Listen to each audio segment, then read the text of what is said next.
5 ম্যাচের টি-20 সিরিজ খেলতে সিকান্দার রাজার নেতৃত্বে বাংলাদেশে পৌঁছেছে জিম্বাবুয়ে ক্রিকেট দল। আগামী 3 মে থেকে শুরু হবে টি-20 সিরিজ। রোববার ঢাকায় পৌঁছে সেখান থেকে সরাসরি চট্টগ্রামে উড়ে যায় পূর্ব আফ্রিকান দলটি।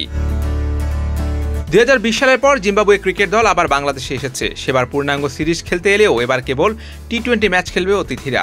অভিজ্ঞ অলরাউন্ডার সিকান্দার রাজার নেতৃত্বে শক্তিশালী দল নিয়ে জিম্বাবুয়ে বাংলাদেশের মাটিতে পা রেখেছে। এই সিরিজ খেলার জন্য আইপিএলের মঞ্চ ছেড়েছেন রাজা। তাদের স্কোয়াডে একজন নতুন মুখ, জোনাথন ক্যাম্পবেল। তার বাবা 1999 সালে অ্যালিস্টার ক্যাম্পবেল বাংলাদেশে খেলেছিলেন। তখন জোনাথনের বয়স ছিল কেবল 1 বছর 3 মাস। 25 বছর পর বাবার পর ছেলের আগমন হচ্ছে বাংলাদেশে। নাইজেরিয়ার বিপক্ষে খেলতে জাতীয় দলে ডাক পড়লে যে কোনো টুর্নামেন্ট ছাড়তে প্রস্তুত বলে জানিয়েছিলেন সিকান্দার রাজা। পিএসএল কিংবা আইপিএল তখন আর মুখ্য নয় বলেছিলেন তিনি।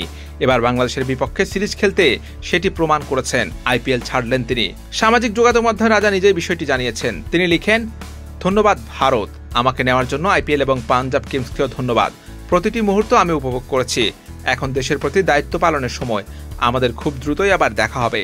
এবার আইপিএলে পাঞ্জাব কিংসের হয়ে খেলেছেন রাজা। জিম্বাবুয়ের বিপক্ষে সিরিজের প্রস্তুতি হিসেবে ইতিমধ্যে বাংলাদেশের 17 সদস্যের প্রাথমিক দলটি 3 দিনের রুদ্ধদ্বার অনুশীলন সেশন শেষ করেছে। সিরিজের জন্য বাংলাদেশ দলের সুযোগ না পাওয়া ক্রিকেটাররা নিজ দলের হয়ে চলতি ঢাকা প্রিমিয়ার লিগে ডিপিএল খেলতে ঢাকায় ফিরবেন। 3 দিনের অনুশীলন শেষে সোমবার বিশ্রামে থাকবে বাংলাদেশ দলের ক্রিকেটাররা। সোমবার জিম্বাবুয়ে ক্রিকেট দল অনুশীলন করার কথা থাকলেও তারাও থাকবেন বিশ্রামে। এক নজরে জিম্বাবুয়ে দল। সিকান্দার রাজা অধিনায়ক, Faraz Akram, Brian Bennett, Brian Burl, Jonathan Campbell, Craig Ervine, Joylord Gumbie, Luke Jongwe, Clive Madande, Tadiwanashe Marumani, Wellington Masakadza, Blessing Muzarabani, Ainsley Ndlovu, Richard Ngarava ও সিন উইলিয়ামস। এদের মধ্যে কয়েকজন ক্রিকেটারের বিপিএল খেলার অভিজ্ঞতা আছে।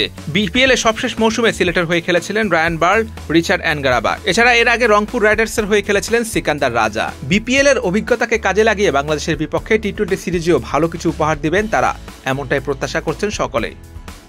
Hossain Arman, BD Cric time.